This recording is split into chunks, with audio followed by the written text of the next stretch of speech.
Hello my dear future officers. So last 3 எபிசோட்ஸாக நம்ம என்ன பார்த்துருப்போம் அப்படின்னு பார்த்தீங்கன்னா, நம்ம ஜாகிரஃபி 2A மெயின்ஸில் ஒரு சில கிளாஸஸ் நம்ம பார்த்துருப்போம். அப் டு அக்ரிகல்ச்சர் வரை நம்ம கம்ப்ளீட் பண்ணியிருப்போம். ஸோ அப்கமிங் எபிசோட்ஸில் மினரல்ஸ்லேருந்து டிசாஸ்டர் மேனேஜ்மெண்ட் வர பார்க்க போகிறோம். So by the way class ஆரம்பிக்கிறதுக்கு முன்னாடியே நான் சொல்லிடுறேன், this class not for beginners. Already exam படிச்சிருப்பாங்கல்ல, அவங்களுக்கு ஏற்ற மாதிரி தான் அந்த கிளாஸ் டிசைன் பண்ணியிருப்போம். So only current affairs and updation மட்டும் தான் இருக்கும். It is just revision class மட்டும் தான் இருக்கும். சரிங்களா? எஸ். நெக்ஸ்ட் டாபிக் பார்த்தீங்கன்னா மினரல்ஸ். ஸோ தமிழ்நாட்டில் என்னென்ன வளங்கள் இருக்குது, என்னென்ன மினரல் ரிசோர்ஸஸ் இருக்குது, ஸோ அதை தான் இந்த கிளாஸில் டீட்டெயிலாக பார்க்க போகிறோம். ஸோ ஃபஸ்ட்டு பார்த்தீங்கன்னா லிக்னைட். ஸோ லிக்னைட் அப்படின்னா தமிழில் பழுப்பு நிலக்கரி அப்படின்னு சொல்லுவோம் சார். ஸோ பழுப்பு நிலக்கரி அப்படின்ற விஷயம் தமிழ்நாட்டில் முதல்ல எப்போ இருந்து வந்துச்சு அப்படின்னு பார்த்தீங்கன்னா, கிட்டத்தட்ட நம்ம கோண்டுவானா காலகட்டத்தில் இருந்து கிட்டத்தட்ட ஒரு 100 மில்லியன் ஆண்டுகளில் இருந்து இந்த லிக்னைட்ன்ற தமிழ்நாட்டில் இருந்துக்கிட்டே இருக்குது அப்படின்னு சொல்கிறாங்க சார். இந்த பழுப்பு நிலக்கரி அப்படின்ற இருந்துக்கிட்டே இருக்குது. இது தமிழகத்தில் எந்தெந்த இடத்துல இது இருக்குது. ஸோ சிம்பிளாக ஒரு மினரல் ரிசோர்ஸஸ் அப்படின்னு எடுத்துக்கிட்டோம்னா அது எந்தெந்த மாவட்டங்களில் ஃபெமிலியராக இருக்குது, இதை மட்டும் நம்ம பார்த்துக்கிட்டாலே போதும் சார். ஃபஸ்ட்டு மேஜராக நமக்கு நல்லாவே தெரியும், நெய்வேலி அப்படின்ற ஒரு இடத்துல இருக்குது, கடலூர் மாவட்டத்தில் வரும். இந்த நெய்வேலி முதல்ல எப்போ ஸ்டார்ட் பண்ணியிருப்பாங்க அப்படின்னு பார்த்தீங்கன்னா, தமிழகத்தில் காமராஜரோட காலகட்டத்தில், காமராஜர் சிஎம் இருந்த டைம் பீரியடில் ஸ்டார்ட் பண்ணியிருப்பாங்க. It is nothing but second 5-year பிளானில் இந்த நெய்வேலி லிக்னைட் கார்பரேஷன் அப்படின்னு ஒரு அமைப்பை ஸ்டார்ட் பண்ணியிருப்பாங்க. ஸோ கோல், இந்த லிக்னைட்லேருந்து நம்ம என்னென்னலாம் ப்ரொடியூஸ் பண்ணுறோம் அப்படின்னு பார்த்தீங்கன்னா, ஒன்றும் இல்லை, லிக்னைட் அப்படின்ற ஒரு கோல்லேருந்து நம்ம எலக்ட்ரிசிட்டி தான் ப்ரொடியூஸ் பண்ணுறோம். ஸோ எலக்ட்ரிசிட்டி மட்டும்தான் இதில் ப்ரொடியூஸ் பண்ணுறோம் சார். இதில் வரக்கூடிய இந்த சாம்பல்கள்லேருந்து நமக்கு ஹாலோ பிளாக்ஸ். ஸோ இந்த சாம்பல்களே இப்போது நிறையா ரேட்டுக்கு விற்றுக்கிட்டு இருக்காங்க சார். சரிங்களா? இதுதான் நம்ம லிக்னைட்லேருந்து நம்ம ப்ரொடியூஸ் பண்ணுறோம் சார். ஸோ பவர் ரிசோர்ஸஸில் இதை டீட்டெயிலாக நம்ம பார்ப்போம். ஸோ லிக்னைட்டுன்றது என்னென்ன எங்கெங்கே இருக்குது அப்படின்றத பார்ப்போம். ஃபஸ்ட்டு நெய்வேலியில் இருக்குது, அதுக்கப்புறம் மெஜாரிட்டி நெய்வேலியில் இருக்குது, அதுக்கப்புறம் மன்னார்குடியில் இருக்குது, அதுக்கப்புறம் ராமநாதபுரம் மாவட்டத்தில் அதிகமாக இருக்குது அப்படின்னு சொல்கிறாங்க சார். இதில் ராமநாதபுரம் மாவட்டம் ரொம்பவே முக்கியம். சரிங்களா? எஸ். அடுத்து மாரல் அப்படின்ற ஒரு கனிம வளம் எங்கே அதிகமாக இருக்குது அப்படின்னு பார்த்தீங்கன்னா, ஸோ பொதுவாக பார்த்தீங்கன்னா தமிழ்நாட்டில் பல்வேறு இடங்களில் காணப்படுகிறது. மாரல் அப்படின்றத வேறு எதில் நம்ம யூஸ் பண்ணுறோம் அப்படின்னு பார்த்தீங்கன்னா, சிமெண்ட் இண்டஸ்ட்ரியில், அதுக்கப்புறம் உரங்கள் தொழிற்சாலைகளில் அதிகமாக யூஸ் பண்ணுறோம். ஸோ மாரல் அப்படின்ற விஷயம் ரொம்பவே முக்கியம். So it is nothing but carbonates, கார்பனால் ஆன ஒரு கனிம வளம் தான் இந்த மாரல் அப்படின்றது. நெக்ஸ்ட்டு கனிம வளம் பார்த்தீங்கன்னா மேக்னசைட் அப்படின்னு சொல்லுவாங்க சார். ஸோ ஃபஸ்ட்டு ரொம்ப பேசிக்காக உள்ள எங்கே இந்த மினரல் தமிழ்நாட்டில் எங்கெங்கே இருக்குது அப்படின்றத பார்த்துட்டு ஒரு சில கரண்ட் அஃபேர்ஸ் அப்டேஷன் அப்கமிங் நம்ம பார்த்துக்கிட்டே இருக்கலாம். ஸோ மேக்னசைட் அப்படின்றது மெஜாரிட்டி எங்கே இருக்குது அப்படின்னு பார்த்தீங்கன்னா, so chalk hills of Salem district. So Salem மாவட்டத்தில் இந்த மேக்னசைட் அப்படின்ற ஒரு கனிம வளம் அதிகம் காணப்படுகிறது அப்படின்னு சொல்கிறாங்க. ஸோ இது ரொம்ப முக்கியமான விஷயம் என்ன அப்படின்னு பார்த்தீங்கன்னா, தமிழ்நாடு மேக்னசைட் லிமிடெட். ஸோ 1979 அதை ஃபார்ம் பண்ணியிருப்பாங்க சார். ஸோ இந்த டேட்டா ரொம்பவே முக்கியம், எக்ஸ்பெக்ட் பண்ணலாம். ஸோ எப்படி சார் கொஸ்டின் கேட்கலாம் அப்படின்னு பார்த்தீங்கன்னா, வரிசைப்படுத்துக்கு அரேஞ்ச் குரோனாலஜிக்கலி ஸோ அப்படின்னு கொடுத்து வரிசைப்படுத்த கூட சொல்லலாம். ஸோ தமிழ்நாடு மேக்னசைட் லிமிடெட் பார்த்தீங்கன்னா 1979 கொண்டு வந்திருப்பாங்க. ஸோ இந்தியாவோட ரேங்க் இந்த வளத்தில் எவ்வளோ இருக்குது அப்படின்னு பார்த்தீங்கன்னா, கிட்டத்தட்ட 9வது இடத்துல இருக்குது சார். ஸோ மேக்னசைட் ரேங்க்கில் இந்தியாவோட பொசிஷன் எவ்வளோ இருக்குது அப்படின்னு பார்த்தீங்கன்னா, வேர்ல்டு லெவலில் 9வது இடத்துல இருக்குது. ஸோ இதில் லிக்னைட், மேரல் அண்டு மேக்னசைட் இந்த மினரல்ஸ்லாம் பார்த்துட்டோம். ஸோ நெக்ஸ்ட் ரொம்ப ஒரு முக்கியமான மினரல் பார்த்தீங்கன்னா டங்ஸ்டன். ஸோ கொஸ்டின் எக்ஸ்பெக்ட் பண்ணலாம் இந்த டங்ஸ்டனில் இருந்து. சரிங்களா? ஸோ டங்ஸ்டனுக்காக அந்த பகுதியோட மக்கள் பார்த்தீங்கன்னா, ஸோ மதுரை சார்ந்த பகுதியோட மக்கள் பார்த்தீங்கன்னா போராடி இருப்பாங்க. இந்த ஒரு சில மினரல் எக்ஸ்ட்ராக்ஷனில் போராடி இருப்பாங்க. சமீபத்தில் நம்ம நியூஸ்லலாம் பார்த்துருப்போம். சரிங்களா? ஓகே. இந்த டங்ஸ்டன்ற மினரல் எதுக்காக யூஸ் பண்ணுறாங்க அப்படின்னு பார்த்தீங்கன்னா, நமக்கு எலக்ட்ரானிக் அப்ளிகேஷன்ஸ், அதாவது நம்ம நார்மலாக ஒரு எலக்ட்ரிக்கல் அண்ட் எலக்ட்ரானிக் அப்ளிகேஷனில் இந்த டங்ஸ்டன் யூஸ் பண்ணுறோம். இது ஃபெமிலியராக எங்கே கிடைக்குது அப்படின்னு பார்த்தீங்கன்னா, மதுரையில் கிடைக்குது சார். ரொம்ப எக்ஸ்பெக்ட் பண்ணலாம். மதுரை அரிஷ்டாபட்டி அந்த மாதிரி ரீஜன்ஸில் இந்த டங்ஸ்டனோட மினரல்ஸ் அதிகமாக கிடைக்குது அப்படின்னு சொல்கிறாங்க. ஸோ கண்டிப்பாக இதை எக்ஸ்பெக்ட் பண்ணலாம், வாய்ப்பு ரொம்ப அதிகமாக இருக்குது. அதுக்கப்புறம் பைரைட் அப்படின்ற ஒரு முக்கியமான மினரல் தமிழகத்தில் விழுப்புரமில் மட்டும்தான் சார் கிடைக்குது. சரிங்களா? ஸோ இது ஒரு யூனிக்கான விஷயம். தமிழ்நாட்டில் விழுப்புரமில் மட்டும் தான் பைரைட் அப்படின்ற ஒரு கனிம வளம் கிடைக்குது அப்படின்னு சொல்கிறாங்க சார். நெக்ஸ்ட்டு மைக்கா. இந்த மைக்கா அப்படின்ற ஒரு பொருள் எதுக்கு யூஸ் பண்ணுவாங்க அப்படின்னு பார்த்தீங்கன்னா, சிம்பிளாக சொல்லணும், நம்ம ஃபெமிலியராக கேட்டிருப்போம், மைக்கா ஷீட்ஸ் அப்படின்லாம் கேட்டிருப்போம். ஸோ மைக்கா அப்படின்ற ஒரு கனிம வளம் தமிழ்நாட்டில் எங்கெங்கே இருக்குது அப்படின்னு பார்த்தீங்கன்னா, திருச்சி, கோயம்புத்தூர், ராமநாதபுரம், இந்த ஒரு புதுக்கோட்டை, இந்த மாதிரி பல்வேறு பகுதிகளில் இருக்கும். ஸோ இந்த மைக்கா கனிம வளம் எதுக்காக யூஸ் பண்ணுறாங்க அப்படின்னு பார்த்தீங்கன்னா, it is used as insulating material அப்படின்னு சொல்லுவாங்க. ஸோ இன்சுலேட்டர்னா மின் கடத்தா தன்மையுடைய தான் இந்த மைக்கா அப்படின்ற ஒரு கனிம வளம் சார். ஸோ அதுக்கப்புறம் நமக்கு லாஸ்ட்டில் லிக்னைட் நம்ம ஆல்ரெடி பார்த்துட்டோம். தமிழ்நாட்டில் நெய்வேலி, மன்னார்குடி, ராமநாதபுரம் மாவட்டங்களில் அதிகமாக இருக்குது. இந்த ராமநாதபுரம் மாவட்டம் ஸோ ஃபெமிலியராக கேள்விப்பட்டிருப்போம். இந்த ராமநாதபுரம் மாவட்டம் அப்படின்னு பார்த்தீங்கன்னா நம்ம ஒரு பழைய காலத்தில் எப்படி இருக்குன்னா தண்ணி இல்லாத காட்டுக்கு ட்ரான்ஸ்ஃபர் பண்ணிடுவேன் அப்படின்லாம் ஒரு சில வார்த்தைகள் கேட்டிருப்போம். ஸோ ஆக்சுவலாக ராமநாதபுரத்தில் நிறைய மினரல்ஸ் இருக்குது சார். சரிங்களா? ஆஸ் பர் ஜாகிரஃபி படி ஏன் ராமநாதபுரத்தில் மழைப்பொழிவு கம்மியாக இருக்குது அப்படின்னு பார்த்தீங்கன்னா பக்கத்தில் ஸ்ரீலங்கா. என்னதான் கடல் பகுதியாக இருந்தாலும் மழைப்பொழிவு ஏன் கம்மியாக இருக்குன்னா பக்கத்தில் ஸ்ரீலங்கா இருக்குது. இதுதான் ஆக்சுவல் ரீசன். சரிங்களா? ஸோ லிக்னைட் அப்படின்றது நெய்வேலியில் இருக்கும், ராமநாதபுரத்தில் இருக்கும், அஸ் வெல் அஸ் மன்னார்குடியில் அதிகமாக இருக்கும் சார். ஓகே, ரொம்ப ரொம்ப முக்கியமான விஷயம். இப்போ பார்த்தது எல்லாமே நமக்கு ஜென்ரலாக ஸ்கூல் புக்கில் கொடுத்துருக்கக்கூடிய விஷயங்கள். இனிமேல் அப்கமிங் பார்க்க போகிறது எல்லாமே பாலிசி நோட்ஸ் அண்டு ஒரு சில கரண்ட் அஃபேர்ஸ் எல்லாமே பார்ப்போம். இது ஆட் ஆனால் உங்கள் நோட்ஸில் நீங்கள் எழுதி வச்சுக்கலாம் சார். சரிங்களா? டிஸ்ட்ரிக்ட் மினரல் ஃபவுண்டேஷன் ட்ரஸ்ட் அப்படின்னு ஒரு ட்ரஸ்ட்டு ஒன்று ஃபார்ம் பண்ணியிருக்காங்க. எந்த வருஷம் ஃபார்ம் பண்ணியிருப்பாங்க அப்படின்னு பார்த்தீங்கன்னா 2017 ஃபார்ம் பண்ணியிருப்பாங்க சார். நீலகிரியை தவிர மீது எல்லா மாவட்டத்திலையும் இது ஃபார்ம் பண்ணியிருப்பாங்க. ஸோ ரொம்ப ஒரு முக்கியமானது. ஸோ இதை நோட் பண்ணி வச்சுக்கோங்க. நீலகிரி தமிழ்நாட்டில் நீலகிரி மாவட்டத்தை தவிர மீதி எல்லா மாவட்டத்திலையும் இது ஃபார்ம் பண்ணியிருப்பாங்க சார். 2017 அப்படின்னா கிட்டத்தட்ட அந்த டைம் பீரியடில் பார்த்தீங்கன்னா மாவட்டங்கள் கம்மியாக தான் இருக்கும். 2019 ஒரு 5 மாவட்டங்கள் ஆட் பண்ணியிருப்பாங்க. எல்லாமே நம்ம கரண்ட் அஃபேர்ஸ் நமக்கு நல்லாவே தெரியும். சரிங்களா? ஸோ எக்ஸப்ட் நீலகிரி அப்படின்னு எக்ஸாமில் ஒரு வேளை வந்தால் அப்படின்னா இது பாலிசி நோட்ஸில் கொடுத்துருக்க டேட்டா ஒரு வேளை வந்தால் மேபி கரெக்ட் அப்படின்னே போட்டுக்கோங்க. பட் 2017 அப்புறம் 19 சரி ஒரு 5 மாவட்டங்கள் ஆட் பண்ணியிருப்பாங்க. அதுக்கப்புறம் மயிலாடுதுறை கடைசி மாவட்டம் ஆட் பண்ணியிருப்பாங்க. ஸோ அதுக்கு முன்னாடி 32 மாவட்டங்கள் தான் இருந்திருக்கும். சரிங்களா? ஸோ இதுக்கு அப்புறம் இந்த ராணிப்பேட்டை, திருப்பத்தூர், தென்காசி, மயிலாடுதுறை இந்த மாவட்டங்கள்லாம் இருக்குது அப்படின்னா அந்த இடத்துல கொஞ்சம் யோசித்து ஆப்ஷனை டீகோட் பண்ணி சூஸ் பண்ணிக்கோங்க. ரொம்ப கேர்ஃபுல்லாக பார்க்கணும். எஸ். ஸோ நெக்ஸ்ட் ரொம்ப ஒரு முக்கியமான விஷயம், ஃபாசில் ஜியாலஜிக்கல் பார்க் எங்கே இருக்குது அப்படின்னு பார்த்தீங்கன்னா அரியலூரில் இருக்குது சார். ஸோ ஒன்றும் இல்லை, நம்ம இந்த படிவங்கள் அப்படின்னு சொல்லுவோங்களே அந்த படிவங்களோட பூங்கா எங்கே இருக்குது அப்படின்னு பார்த்தீங்கன்னா அரியலூர் மற்றும் பெரம்பலூர் மாவட்டங்களில் இருக்குது. ஸோ ரொம்ப அரிதான ஒரு படிவங்கள், அரிதான ஒரு ஃபாசில் ஃபியூல்ஸை ஸோ ஒரு பதப்படுத்தி வச்சுருக்காங்க சார் இந்த அரியலூர் மற்றும் பெரம்பலூர் மாவட்டத்தில். ஸோ தமீம் எக்ஸாமில் கேட்பதற்கு இதுவும் அதிக வாய்ப்பு இருக்குது sir. Tamil Nadu minerals limited. So இது எக்ஸாமில் கேட்பதற்கு வாய்ப்பு ரொம்ப அதிகமாக இருக்குது. ஸோ இது சமீபத்தில் பார்த்தீங்கன்னா 4 ஃபஸ்ட் ப்ரைஸ் அவார்டு வாங்கியிருக்கும், 5 செகண்ட் ப்ரைஸ் அவார்டு வாங்கியிருக்கும் சார். சரிங்களா? ஸோ குறிப்பாக சொல்லப்போனால் 2023 24 வரை ஸோ அந்த இந்தியா லெவலில் ஒரு அமைப்பில் பார்த்தீங்கன்னா இது 4 ஃபஸ்ட் ப்ரைஸ் 4 ஃபிஃப்த் ப்ரைஸ் வாங்கியிருக்கும் சார். ஸோ தமிழ்நாடோட மினரல்ஸ் லிமிடெட் அப்படின்னு சொல்லுவாங்க. சரிங்களா? ஸோ இதை பற்றி நம்ம ப்ரீவியஸ் எபிசோட்ஸ்லேயே நம்ம டிஸ்கஸ் பண்ணியிருப்போம். சரிங்களா? எஸ். ஸோ கமெண்ட்டில் ரிலீவ் பண்ணுங்கள் தமீம் எப்போ ஸ்டார்ட் பண்ணியிருப்பாங்க, எப்போ எஸ்டாப்ளிஷ் பண்ணியிருப்பாங்க. சரிங்களா? நெக்ஸ்ட் எபிசோடில் இதுக்கான ஆன்சர்ஸை ஸ்டார்ட் பண்ணிடுவேன். ஸோ நெக்ஸ்ட் எபிசோடில் இதுக்கான ஆன்சர்ஸ் நான் சொல்லிடுவேன் சார். சரிங்களா? So by director general of mines safety. So இந்த டைரக்டர் ஜெனரல் ஆஃப் மைன் சேஃப்டியில் ஸோ இவ்வளோ அவார்ட்ஸ் ஒரு 4 ஃபஸ்ட் ப்ரைஸு 5 செகண்ட் ப்ரைஸு இவ்வளோ அவார்ட்ஸு இந்த தமீம்ன்ற ஒரு அமைப்பு வாங்கியிருக்கு அப்படின்னு சொல்கிறாங்க. இந்தியா லெவலில் இது ரொம்ப மிகப்பெரிய ஒரு அச்சீவ்மெண்ட்டாக பார்க்கப்படுது சார். சரிங்களா? நெக்ஸ்ட்டு ரொம்ப ரொம்ப முக்கியமான ஒரு விஷயம், ப்ரிலிம்ஸ் அஸ் வெல் அஸ் மெயின்ஸில் எப்போவுமே எவர்கிரீனாக வரக்கூடிய ஏரியா எந்த ஏரியா அப்படின்னு பார்த்தீங்கன்னா ஏஜென்சிஸ். ஸோ தமிழ்நாடோட தொழிற்சாலைகளுக்கு ஒரு முக்கியமான ஏஜென்சிஸ் என்னென்ன ஏஜென்சிஸ். ஸோ இது ஃபெமிலியராக எப்படி கேட்பாங்க அப்படின்னு சொல்லிக்கிறேன். வரிசைப்படுத்துகளை எக்ஸ்பெக்ட் பண்ணலாம். தவறான இணையை ஸோ இன்கரெக்ட் மேட்ச்டு பேர். ஸோ இந்த 2 விஷயங்களை இந்த கொஸ்டின் நிறைய முறை கேட்டுக்கிட்டே இருக்காங்க. மெயின்ஸ்லையும் கேட்பதற்கு வாய்ப்பு ரொம்ப அதிகம். சரிங்களா? ஃபஸ்ட்டு என்ன அப்படின்னு பார்த்தீங்கன்னா சிப்காட். ஸோ சிப்காட் எந்த வருஷம் ஆரம்பிச்சிருக்காங்க, ஸோ டிட்கோ, டான்ஜென்கோ, ஸோ இந்த மாதிரி ஒரு சில விஷயங்கள் எந்தெந்த வருஷம் ஆரம்பிச்சிருக்காங்க. இந்த வருடங்கள் ஜாகிரஃபியில் இந்த இயர்ஸ் ரொம்ப முக்கியம். ஜாகிரஃபியில் ஃபெமிலியராக இயர்ஸ் ஞாபகம் வச்சுக்க மாட்டோம். பட் இதில் பார்த்தீங்கன்னா எப்போ இந்த மினரல்ஸ் மற்றும் இண்டஸ்ட்ரீஸில் இயர்ஸ் மட்டும் தான் அதிகமாக ஞாபகம் வச்சுக்கிற மாதிரி இருக்கும். அதுக்கப்புறம் நம்ம டிசாஸ்டர் மேனேஜ்மெண்ட் ஒரு சில சட்டங்கள் பார்க்குறப்ப அந்த இயர்ஸ் ஞாபகம் வச்சுக்கிற மாதிரி இருக்கும் சார். ஸோ ஹிஸ்ட்ரியில் மட்டும் தான் இயர்ஸ் ஞாபகம் வச்சுக்கணும் இல்லை, ஜாகிரஃபியில் இந்த ஒரு சில சட்டங்கள் ஜாகிரஃபி ரீதியாக புவியியல் ரீதியாக ஒரு சில சட்டங்கள் வரப்போ ஒரு சில ஆக்ட்ஸ் நம்ம ஞாபகம் வச்சுக்கிற மாதிரி இருக்கும். ஸோ ஃபஸ்ட்டு நோட் பண்ணிக்கோங்க இந்த சிப்காட்டோட முக்கியமான நோக்கம் என்ன அப்படின்னு பார்த்தீங்கன்னா இண்டஸ்ட்ரியல் க்ரோத். இதுதான் ஒரு முக்கியமான நோக்கம், ஒரு தொழில் வளர்ச்சி, தொழிற்சாலை வளர்ச்சி. ஸோ அதை தமிழ்நாட்டில் மேம்படுத்தணும் அப்படின்றது தான் ஒரு பிரதான முக்கியமான நோக்கமாக பார்க்கப்படுது சார். ஸோ இந்த 1971 அப்படின்றது ரொம்பவே முக்கியமான ஒன்று. செகண்டு டான்சிட்கோ அப்படின்னு சொல்லுவாங்க sir. So Tamil Nadu small industries, பேரிலே வந்துருச்சு ஸ்மால் இண்டஸ்ட்ரீஸ் அப்படின்றது. ஸோ அப்போ என்னவா இருக்கும், தமிழ்நாடு சிறு தொழில் அமைப்பு அப்படின்றது கிட்டத்தட்ட 1970 இதை ஆரம்பிச்சிருக்காங்க. ஸோ இதோட முக்கியமான நோக்கம் என்ன அப்படின்னு பார்த்தீங்கன்னா ஸ்மால் இண்டஸ்ட்ரீஸ்னு அதோட அப்ரிவேஷனே வந்துருச்சு.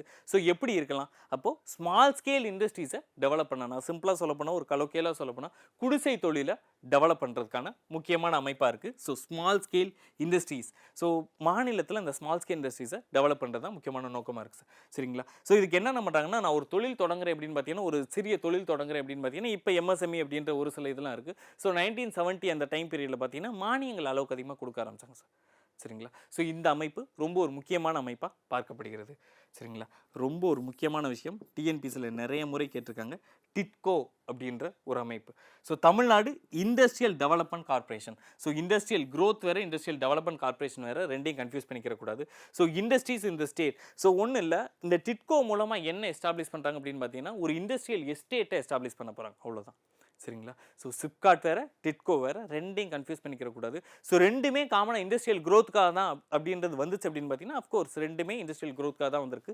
டிட்கோ வந்தது முக்கியமான எக்ஸ்ட்ரா என்ன வந்திருக்குன்னு பார்த்தீங்கன்னா, இண்டஸ்ட்ரியல் எஸ்டேட்ஸை டெவலப் பண்ணுறதுக்கு முக்கியமாக வந்திருக்கு அப்படின்னு சொல்கிறாங்க சார். அதாவது தொழில் பூங்காக்களை ஊக்குவிப்பதற்கு இந்த டிட்கோ அமைப்பு ஆரம்பிக்கப்பட்டது அப்படின்னு சொல்கிறாங்க.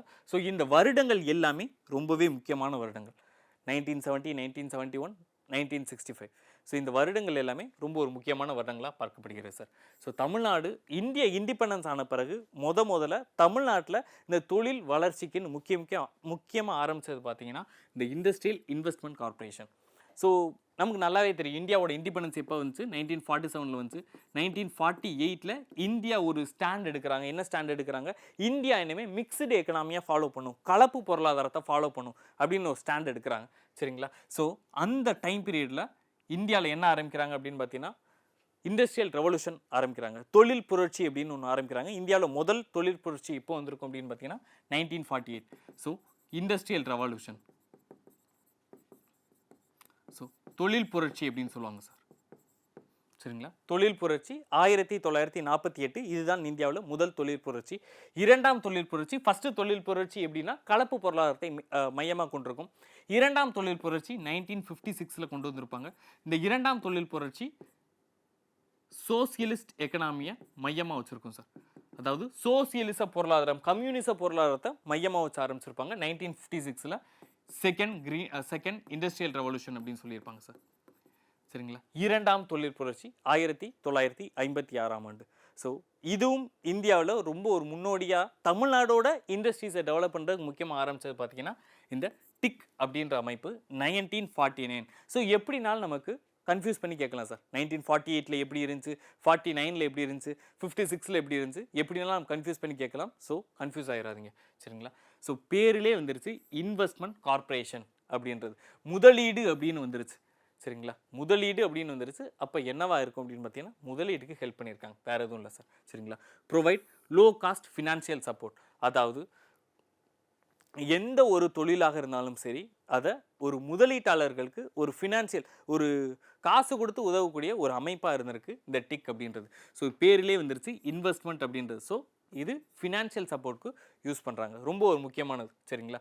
ஸோ ஒரு புதுசாக ஒரு யூனிட், ஃபார் எக்ஸாம்பிள் நான் புதுசாக ஒரு தொழில் தொடங்குறேன், அதுக்கு நான் டிக்கை போய் அணுகலாம். இல்லை ஆல்ரெடி நான் தொழில் தொடங்கிட்டு இருக்கேன், அந்த தொழிலை மேம்படுத்துறதுக்கும் நான் டிக்குன்ற அமைப்பிட்ட நான் உதவி கேட்கலாம் சார். சரிங்களா? ரொம்ப ஒரு முக்கியமான அமைப்பு. நியூ யூனிட்ஸ், நான் புதுசாக தொழில் தொடங்குறதா இருக்கட்டும், அதுக்கப்புறம் எக்ஸ்பேன்ஷன் ஆஃப் எக்ஸிஸ்டிங் யூனிட்ஸ், நான் புதுசாக அந்த தொழிலை மேம்படுத்துவதற்கும் நான் டிக்குன்ற அமைப்பிட்ட நான் உதவி வாங்கிக்கலாம் சார். சரிங்களா? ஸோ ரொம்ப முக்கியமான கீவேர்ட் பார்த்தீங்கன்னா நிதி உதவி, இதுதான் ரொம்ப ஒரு முக்கியமான கீவேர்ட். நெக்ஸ்ட்டு ரொம்ப ஒரு முக்கியமான விஷயம் 1965. சரிங்களா? டான்சி அப்படின்னு சொல்லுவாங்க சார். ஸோ 1965, ஸோ நோட்ஸ் எடுக்கிறப்ப எப்படி எடுக்கணும் அப்படின்னு பார்த்தீங்கன்னா, ஸோ 1965, 49, ஸோ இந்த மாதிரி வரிசையாக எடுக்கணும். 49, 1965, 1965 2 அமைப்பு வந்துருக்கும். சரிங்களா? ஸோ 2 அமைப்பு வந்திருக்கும். ஸோ இதை ரொம்ப கேர்ஃபுல்லாக பார்க்கணும். டிட்கோ அண்டு டான்சி அப்படின்னு 2 அமைப்பு வந்திருக்கும் சார். டான்சி அப்படின்னா ஒன்றும் இல்லை, small industries corporation limited. So இதுதான் டான்சி அப்படின்னு சொல்லுவோம் சார். ஸோ இந்த ஆண்டு ரொம்பவே முக்கியம். ஸோ ஸ்மால் இண்டஸ்ட்ரீஸ் இது எதுக்காக யூஸ் பண்ணுறாங்க அப்படின்னு பார்த்தீங்கன்னா, ஸோ சிம்பிளாக சொல்கிறேன், ஸோ சிறிய தொழிலை டெவலப் பண்ணுறதுக்கு முக்கியமாக இந்த அமைப்பு கொண்டு வந்திருக்காங்க. இதோட டிபார்ட்மெண்ட் என்ன டிபார்ட்மெண்ட் அப்படின்னு பார்த்தீங்கன்னா, இண்டஸ்ட்ரீஸ் அண்டு காமர்ஸ் துறை. சரிங்களா? ஸோ கொஸ்டின்ஸ் இதிலேருந்து எப்படி எக்ஸ்பெக்ட் பண்ணலாம் அப்படின்னு பார்த்தீங்கன்னா, சிம்பிளாக சொல்கிறேன், வரிசைப்படுத்துகள் அதிகமாக எக்ஸ்பெக்ட் பண்ணலாம். டிக்கப் எப்போ ஆரம்பித்தாங்க, டிட்கோ எப்போ ஆரம்பித்தாங்க, டான்சி எப்போ ஆரம்பித்தாங்க, சிப்காட் எப்போ ஆரம்பித்தாங்க, இந்த மாதிரி விஷயங்கள் எக்ஸ்பெக்ட் அதிகமாகவே பண்ணலாம். ஸோ ரொம்ப கேர்ஃபுல்லாக இருங்க. ரொம்ப முக்கியமான விஷயம். நெக்ஸ்ட்டு எல்காட் செஸ் அப்படின்னு சொல்லுவாங்க. ஆர் ஸ்பெஷல் எக்கனாமிக் ஜோன், சிறப்பு பொருளாதார மண்டலங்கள் அப்படின்னு சொல்லுவாங்க சார். ஸோ தகவல் தொழில்நுட்பம் சார்ந்து, ஐடி இண்டஸ்ட்ரி சார்ந்து செஸ் தமிழ்நாட்டில் எந்தெந்த பகுதிகளில் இருக்குது, இதை கொஸ்டின் இதுக்கு முன்னாடி கேட்டிருக்காங்க. எப்படி கொஸ்டின்ஸ் எக்ஸ்பெக்ட் பண்ணலாம் அப்படின்றதையும் நான் சொல்லிடுறேன். ஸோ ஃபார் எக்ஸாம்பிள் சோழிங்கநல்லூர் அப்படின்னு ஒரு சைடு, இந்த சைடு ஃபுல்லாக ஒரு ஊரை கொடுத்துட்டு, ஒரு சிறிய சிறிய ஊரை கொடுத்துட்டு, இன்னொரு சைடு ஃபுல்லாகவே அதற்கான பிரதான மாவட்டங்களை கொடுப்பாங்க சார். சரிங்களா? ஸோ சோழிங்கநல்லூர் அப்படின்றது சென்னையில் இருக்குது.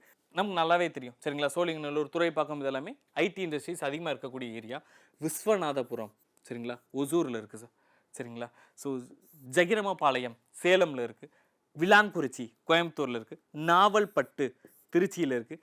வடபழஞ்சி மற்றும் இலந்தைக்குளம் ரெண்டுமே மதுரையில் இருக்குது சார்.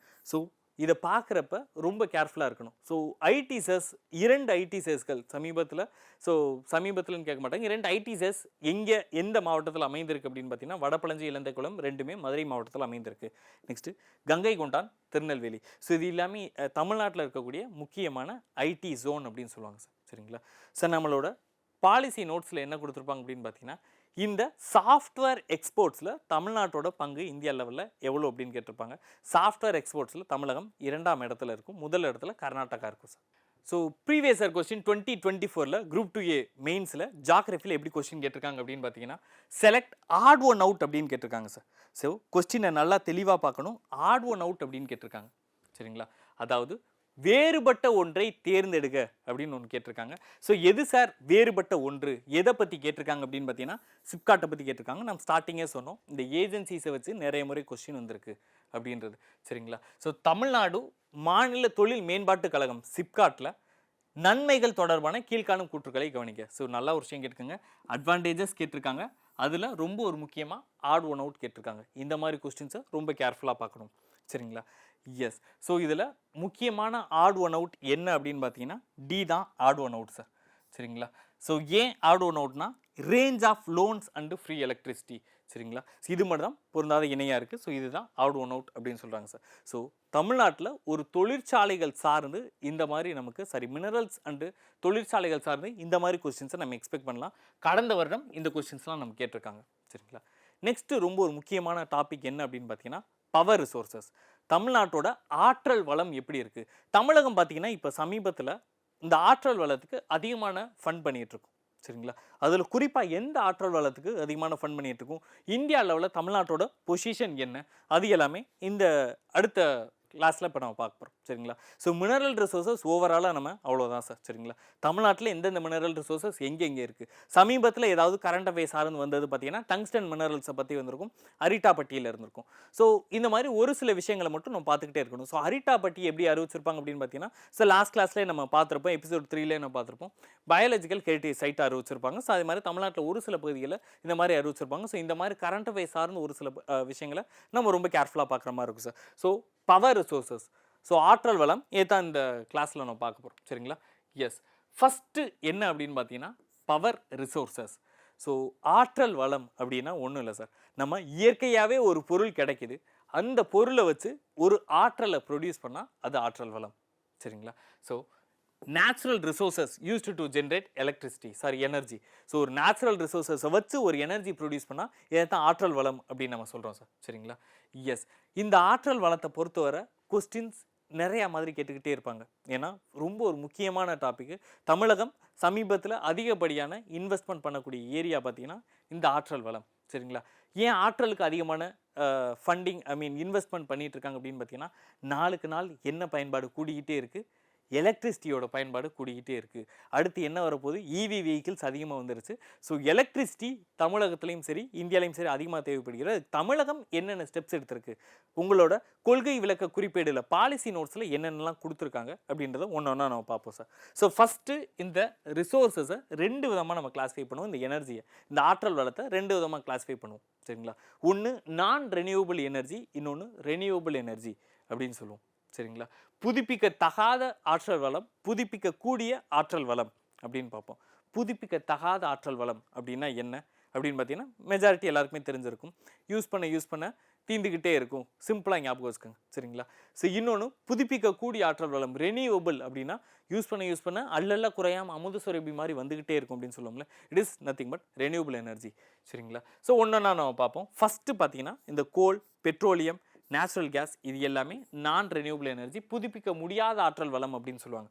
புதுப்பிக்கக்கூடிய ஆற்றல் வளம் solar, wind, biomass and tidal energy அப்படின்னு சொல்லுவோம். ஸோ இது எல்லாத்தையும் பற்றியும் ஸோ ஒன்றா நம்ம பார்த்துக்கிட்டே இருப்போம் சார். ஃபஸ்ட்டு பார்த்தீங்கன்னா இந்த கோல் அப்படின்றது, கோல் அப்படின்னா நிலக்கரி. ஸோ நிலக்கரி உருவாக கிட்டத்தட்ட ஒரு குறைஞ்சது ஒரு 100 மில்லியன் வருஷமாவது ஆகும் அப்படின்னு சொல்லுவாங்க சார். சரிங்களா? இந்தியாவில் இருக்கக்கூடிய நிலக்கரிகள் எல்லாமே எந்த காலகட்டத்தை சார்ந்தது அப்படின்னு பார்த்தீங்கன்னா கோண்டுவானா அப்படின்ற ஒரு காலகட்டத்தை சார்ந்தது அப்படின்னு சொல்லுவோம். ஸோ கோண்டுவானா அப்படின்றது நமக்கு நல்லாவே தெரியும். சரிங்களா? எஸ், கோண்டுவானா காலகட்டத்தை சார்ந்தது அப்படின்னு சொல்லுவாங்க சார். சரிங்களா? ஓகே, இந்த நிலக்கரியை எப்படிலாம் பிரிக்கலாம்? ஏன்னா சமீபத்தில் நமக்கு இந்த நிலக்கரியை வச்சும் தமிழ்நாட்டில் கரண்ட் அஃபேர்ஸ் ஸோ ஃபெமிலியராக நீங்கள் நியூஸில் எல்லாம் கேள்விப்பட்டிருப்பீங்க. சரிங்களா? எஸ், நிலக்கரியை வச்சும் இந்த நெய்வேலி லிக்னைட் கார்பரேஷனில் எந்த நிலக்கரியை இம்போர்ட் பண்ணுறாங்க, ஸோ நிலக்கரி தமிழ்நாட்டில் தீர்ந்துக்கிட்டே இருக்குது. ஸோ வெளிநாடுகள்லேருந்து தமிழ்நாட்டில் நெய்வேலி லிக்னைட் கார்பரேஷனுக்கு நிலக்கரியெல்லாம் இம்போர்ட் பண்ணிட்டு இருக்காங்க. அந்த நியூஸ்லாம் ஃபேமிலியராக நீங்கள் கேள்விப்பட்டிருப்பீங்க.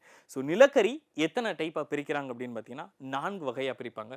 முதல் வகை, அதாவது ரொம்ப ஒரு நல்ல வகையான நிலக்கரி என்ன அப்படின்னு பார்த்தீங்கன்னா இந்த ஆந்த்ரசைட் அப்படின்னு சொல்லுவாங்க சார். ஆந்த்ரசைட் அப்படின்னா கிட்டத்தட்ட 90% கார்பன் கண்டென்ட்டோட ஒரு நல்ல ஒரு குவாலிட்டியான நிலக்கரி, குவாலிட்டியான கோல் அப்படின்னு சொல்லுவாங்க. செகண்ட் பார்த்தீங்கன்னா பித்துமினஸ் அப்படின்னு சொல்லுவாங்க. 70% அப் டு, சரிங்களா? ஸோ 90% 90%க்கு அதிகமான கார்பன் கண்டென்ட் அதில் இருக்கும். இது 70லேருந்து 90% முடிய. இந்த லிக்னைட் அப்படின்றது கிட்டத்தட்ட ஒரு 40லேருந்து 70% முடிய கார்பன் கண்டென்ட் இருக்கும். இந்த பீட் அப்படின்றது 40க்கும் குறைவான கார்பன் கண்டென்ட் இந்த பீட் நிலக்கரியில் இருக்கும் அப்படின்னு சொல்லுவாங்க சார். சரிங்களா? ஸோ ஆந்த்ரசைட், பித்துமினஸ், லிக்னைட் அப்படின்றத பழுப்பு நிலக்கரி அப்படின்னு சொல்லுவாங்க. தமிழ்லையும் பீட் அப்படின்னே பார்த்து வச்சுக்கோங்க. கரி அப்படின்னு பார்க்காம பீட் அப்படின்னே பார்த்து வச்சுக்கோங்க. சரிங்களா? எஸ், இதை எக்ஸ்பெக்ட் பண்ணலாம். இது எப்படி எக்ஸ்பெக்ட் பண்ணலாம் அப்படின்னு பார்த்தீங்கன்னா வரிசைப்படுத்துக அப்படின்னு முடிச்சுருவாங்க. சரிங்களா? Arrange descending order in forms of carbon content அப்படின்னு ஒரே வார்த்தையில் முடிச்சுருவாங்க. அதாவது ஏறு வரிசைப்படி வரிசைப்படுத்துக ஆர் இறங்கு வரிசைப்படி வரிசைப்படுத்துக, இதின் கார்பன் கண்டென்ட்டை கார்பன் வாயுவை வைத்து வரிசைப்படுத்துக. இந்த மாதிரி கொஸ்டின்ஸ் கேட்கலாம். ரொம்ப கேர்ஃபுல்லாக பார்க்கணும். Okay, so distribution of coal in India. So இந்தியாவில் நிலக்கரி எங்கெங்கே பயன்படுத்துகிறாங்க, இது ரொம்ப ஒரு முக்கியமான விஷயம். ஸோ இந்தியாவில் பார்த்தீங்கன்னா தமிழ்நாட்டில் இந்த லிக்னைட்டுன்ற ஒரே ஒரு டைப் நிலக்கரி தான் ஃபெமிலியராக கிடைக்கிது. பட் இந்தியாவில் பல்வேறு பகுதியில், குறிப்பாக இந்த ஜார்க்கண்ட் மாநிலத்தில்னா பித்துமினஸ், ஆந்த்ரசைட் ஒரு மாதிரி குவாலிட்டியான கோல்ஸ் அதிகமாக கிடைக்கிது சார். ஸோ ஃபஸ்ட்டு எந்தெந்த பகுதியிலலாம் அதிகமாக கிடைக்கிது அப்படின்னு பார்ப்போம். ஸோ ஜாரியா, ஜே அப்படின்னு ஞாபகம் வச்சுக்கோங்க. ஸோ ஜாரியா அப்படின்றது Jharkhand. So Raniganj west Bengal. So ரொம்ப ஒரு முக்கியமான நிலக்கரி சுரங்கம் சார். சரிங்களா?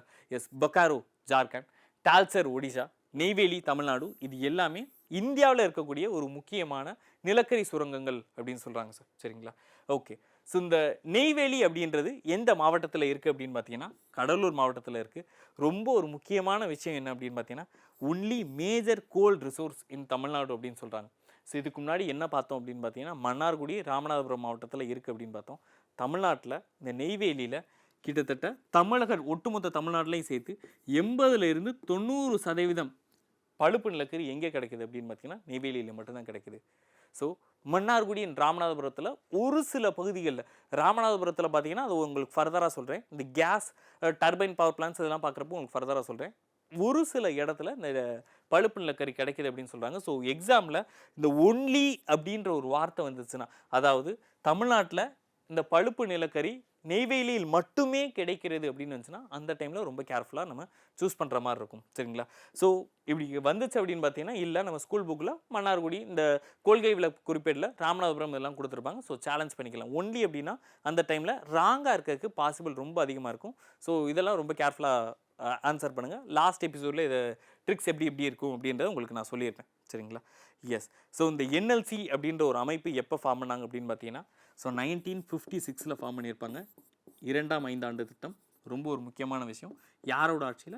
காமராஜரோட ஆட்சியில். ஸோ இந்த மாதிரி விஷயங்களை ரொம்ப கேர்ஃபுல்லாக பார்க்கணும் சார். சரிங்களா? Next petrol. Okay, so petrol ரீசெண்டாக என்ன இருக்குது அப்படின்னு பார்த்தீங்கன்னா நம்ம யாரும் இப்போ ரீசெண்டாக பியூர் ஃபார்ம் ஆஃப் பெட்ரோல் எதுவும் நம்ம யூஸ் பண்ணுறதில்ல. சரிங்களா. என்ன பெட்ரோல் நம்ம யூஸ் பண்ணுறோம் அப்படின்னு பார்த்தீங்கன்னா எத்தனால் பிளெண்டிங் பெட்ரோல் தான் யூஸ் பண்ணுறோம்.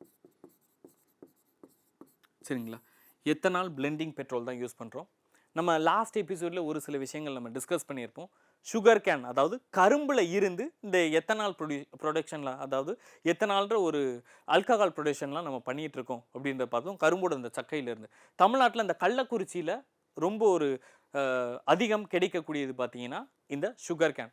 ஸோ சுகர் கேனோட அந்த கரும்பு சக்கை, சுகர் கேன் அந்த கரும்பில் இருந்து சர்க்கரை எடுத்துக்கிட்டு மீதி இருக்கக்கூடிய அந்த சக்கையிலேருந்து என்ன எடுக்கிறோம் அப்படின்னு பார்த்தீங்கன்னா எத்தனால்லாம் நம்ம எடுக்கிறோம்.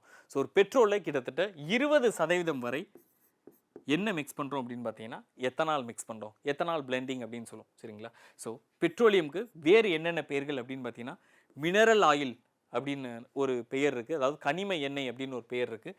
ரொம்ப ஒரு முக்கியமாக கருப்பு தங்கம் அப்படின்னு ஒரு யூனிக்கான நேம் சொல்லுவோம் சார். சரிங்களா. கோல் அண்டு பெட்ரோல், இது 2 விஷயங்கள் ரொம்ப முக்கியம். கருப்பு தங்கம் அப்படின்னா என்ன யூஸ் பண்ணலாம் அப்படின்னு சிம்பிளாக சொல்லப்போனால் க்ரூட் ஆயிலை தான் நம்ம கருப்பு தங்கம் அப்படின்னு சொல்லுவோம். சரிங்களா. ஸோ பெட்ரோலையும் நம்ம கருப்பு தங்கம் அப்படின்னே நம்ம சொல்லிக்கலாம். ஸோ ஜென்ரலாக எப்படி சொல்லுவோம்னா க்ரூட் ஆயிலை தான் நம்ம கருப்பு தங்கம் அப்படின்னே சொல்லுவோம் சார். சரிங்களா. அதனால் பெட்ரோல் கருப்பு தங்கம் அப்படின்னு பார்த்தீங்கன்னா ஸ்கூல் புக்கில் கொள்கைகளுக்கு குறிப்பேட்டில் இந்த கருப்பு தங்கம்ன்ற வார்த்தை மென்ஷன் பண்ணியிருப்பாங்க. ஸோ ஆப்வியஸாக நம்ம சேலஞ்ச் பண்ணிக்கலாம், பெட்ரோல் இஸ் கருப்பு தங்கம் அப்படின்னே நம்ம சொல்லிக்கலாம் சார். சரிங்களா. பெட்ரோல் இதோட ரிசோர்ஸஸ் தமிழ்நாட்டில் இருக்கா அப்படின்னு பார்த்தீங்கன்னா ரொம்ப ஒரு கம்மியாகவே இருக்குது. எங்கெங்கெல்லாம் இருக்குது அப்படின்னு பார்ப்போம். ஃபஸ்ட்டு பார்த்தீங்கன்னா காவேரி பேசின், காவேரி டெல்டா பகுதிகளில் அதிகம் காணப்படுகிறது சார். இந்த காவேரி டெல்டா பகுதிகளில் எங்கெங்கே இருக்குது அப்படின்னு பார்த்தீங்கன்னா நாகப்பட்டினம், தஞ்சாவூர், திருவாரூர் இந்த பகுதியில் இருக்குது, மற்றும் ராமநாதபுரம் மாவட்டம். ஸோ ராமநாதபுரம் மாவட்டம் அப்படின்னு வந்துச்சுன்னா எந்தெந்த விஷயங்களை பார்க்கணும் அப்படின்றத நான் சொல்லிடுறேன். முதல் விஷயம் gas. So gas is nothing but methane. So இது எல்லாமே ராமநாதபுரம் மாவட்டத்தை மட்டும் நான் சொல்கிறேன். சரிங்களா. ஏன்னா இந்த ராமநாதபுரம் மாவட்டம் ஒரு எல்லா மாவட்டங்களும் ரொம்ப ஃபெமிலியராக நம்ம கேள்விப்பட்டுக்கிட்டே இருப்போம். ஸோ ரீசெண்ட் டைம்ஸில் இந்த ராமநாதபுரம் மாவட்டம் ஃப்ரீக்வெண்ட்டாக நியூஸ்லேயும் நம்ம கேள்விப்பட்டுக்கிட்டே இருப்போம். எந்தெந்த இதில் இந்த ராமநாதபுரம் மாவட்டம் வரும் அப்படின்றத நான் சொல்லிடுறேன். ஃபஸ்ட்டு இந்த ராமநாதபுரம் மாவட்டத்தை மட்டும் பார்ப்போம். கேஸ் அப்படின்னு வந்துச்சுன்னா ராமநாதபுரம் மாவட்டத்தில் இருக்குப்பா அப்படின்றத கன்சிடர் பண்ணிக்கலாம். கோல் ராமநாதபுரம் மாவட்டத்தில் இருக்குப்பா அப்படின்றத கன்சிடர் பண்ணிக்கலாம். பெட்ரோல் ராமநாதபுரம் மாவட்டத்தில் ஸோ கொஞ்சம் ஒரு சில பகுதியில் இருக்குது அப்படின்றத நம்ம கன்சிடர் பண்ணிக்கலாம். சரி, நெக்ஸ்ட்டு ரொம்ப ஒரு முக்கியமாக கேஸ் பவர் பிளான்ட். சரிங்களா. கேஸ் பவர் பிளான்ட், அதாவது வாயுவில் இருந்து ஒரு மீத்தேன் வாயு, ஏதோ ஒரு வாயு, ஹைட்ரோ கார்பன் வாயுவிலிருந்து அதை ஒரு ஆற்றல் வளமாக கன்வெர்ட் பண்ணக்கூடிய ஒரு ஆலை ராமநாதபுரம் மாவட்டத்தில் இருக்குது அப்படின்னு பார்த்தீங்கன்னா அஃப்கோர்ஸ் ராமநாதபுரம் மாவட்டத்தில் இருக்குது. ஸோ மினரல்ஸ் ரிலேட்டடாக, இந்த இண்டஸ்ட்ரீஸ் ரிலேட்டடாக ராமநாதபுரம் மாவட்டத்தில் இது எல்லாமே வந்துச்சு அப்படின்னு பார்த்தீங்கன்னா கரெக்டு அப்படின்றத கன்சிடர் பண்ணிக்கலாம். ஏன்னா கடந்த எபிசோட்லேயே நான் பார்த்துருப்போம், ராம்சர் சைட்ஸ் ராமநாதபுரம் மாவட்டத்தில் சமீபத்தில் கொண்டு வந்திருப்பாங்க. அதுக்கு முன்னாடி நமக்கு தமிழ்நாட்டில் அதிகமாக பறவைகள் சார்ந்த ஆலயம் எங்கே இருக்குது அப்படின்னு பார்த்தீங்கன்னா அதுவும் ராமநாதபுரம் மாவட்டம். ஸோ இந்த மாதிரி ஒரு சில விஷயங்களை நம்ம யூனிக்காக பிக் பண்ணி தனியாக எடுத்து வச்சுக்கணும். ஸோ ஏன்னா நம்ம படிக்கிறப்ப என்ன ஒரு ட்ராபேக் அப்படின்னு பார்த்தீங்கன்னா ஒரு கொஸ்டினை கொடுத்துட்டு நம்ம ஃப்ரேம் பண்ண சொன்னாங்கன்னா இந்த மாவட்டம் வருமா வராதா அப்படின்றது நிறைய பேருக்கு டவுட் இருக்கும். ஸோ ஃபெமிலியரான விஷயம் சிம்பிளாக சொல்கிறேன், இந்த கேஸ், பெட்ரோல், ஸோ இதெல்லாம் வந்துச்சுன்னா இந்த ராமநாதபுரம் மாவட்டங்கள் வரும் அப்படின்றத தெரிஞ்சு வச்சுக்கோங்க. சரிங்களா. ஸோ ரொம்ப ஒரு முக்கியமாக இந்த Kaveri basin. So Kaveri basin அப்படின்னா நமக்கு நல்லாவே தெரியும். ஸோ தஞ்சாவூர் பகுதியோட விவசாயிகள், ஸோ என்ன அந்த இஷ்யூ, ஸோ எல்லாமே நமக்கு நல்லாவே தெரியும். ஒருவேளை நமக்கு எக்ஸாமில் கேட்பதற்கு வாய்ப்பு ரொம்ப அதிகமாக இருக்கும். ஸோ தஞ்சாவூர் அன்று காவேரி டெல்டா பகுதியை சிறப்பு வேளாண் மண்டலமாக அறிவிச்சிருப்பாங்க சார். அந்த பகுதியை வேளாண்மைக்கு மட்டும்தான் பயன்படுத்தணும் அப்படின்றத தமிழக அரசு அறிவிச்சிருப்பாங்க. ஸோ இந்த விஷயங்கள்லாம் நமக்கு ஃபெமிலியராகவே தெரியும் சார். ஸோ இந்த பகுதியில் தான் என்ன கிடைக்குது அப்படின்னு பார்த்தீங்கன்னா ஸோ பெட்ரோல் ரிசர்வ்ஸ் இருப்பதற்கு வாய்ப்பு கொஞ்சம் அதிகமாக இருக்குது சார். ஸோ சிம்பிளாக ஒன்றே சொல்கிறேன், இந்த பெட்ரோல் ரிசர்வ்ஸ், இந்த கேஸ், ஹைட்ரோ கார்பன், இந்த விஷயங்கள்லாம் எங்கே அதிகமாக கிடைக்கும் அப்படின்னு பார்த்தீங்கன்னா அக்ரிகல்ச்சர் லேண்டில் டெல்டா பகுதியில் அதிகமாக கிடைக்கும். சரிங்களா. ஸோ இது எடுப்பதற்கு என்ன ஒரு ட்ராபேக் அப்படின்னு பார்த்தீங்கன்னா ஸோ கேஸ் அதிகமாக கிடைக்கும், இது எடுக்கிறதுக்கு ஒரு முக்கியமான ட்ராபேக் என்ன அப்படின்னு பார்த்தீங்கன்னா தண்ணீர் அதிகமாக தேவைப்படும் அப்படின்னு சொல்லுவாங்க சார். சரிங்களா. ஸோ இந்த பெட்ரோலோட ரிஃபைனரிஸ் தமிழ்நாட்டில் எங்கெங்கே இருக்குது அப்படின்னு பார்த்தீங்கன்னா சென்னையில் உள்ள மணலி மற்றும் நாகப்பட்டினம் மாவட்டத்தில் இந்த பெட்ரோலோட ரிஃபைனரிஸ் இருக்குது அப்படின்னு சொல்கிறாங்க சார். நெக்ஸ்ட் ரொம்ப ஒரு முக்கியமான விஷயம் என்ன அப்படின்னு பார்த்தீங்கன்னா தெர்மல் பவர் ஸ்டேஷன். ஸோ இதுக்கப்புறம் பார்க்குறது எல்லாமே எதில் இருக்கும் அப்படின்னு பார்த்தீங்கன்னா கொள்கை விளக்க குறிப்பேடில் இருக்கும். ஸோ பாலிசி நோட்ஸில் இருக்கும். ஸோ அந்த பாலிசி நோட்ஸில் விஷயங்களை ரொம்ப கேர்ஃபுல்லாக பார்க்கணும். ஸோ இதை அப்கமிங் எபிசோட்ஸில் நம்ம கண்டினியூ பண்ணுவோம். ஸோ லாஸ்ட் எபிசோடில் இந்த எபிசோடில் நான் ஒரு சில விஷயங்கள் சொல்லியிருப்பேன். ஒரே ஒரு கொஸ்டின் நீங்கள் கமெண்ட்டில் ரிலீவ் பண்ணுங்க அப்படின்னு சொல்லியிருப்பேன். ஸோ நெக்ஸ்ட் எபிசோடில் அதுக்கான ஆன்சரையும் நான் சொல்லிடுறேன். ஸோ கீப் வாட்சிங். Thank you so much.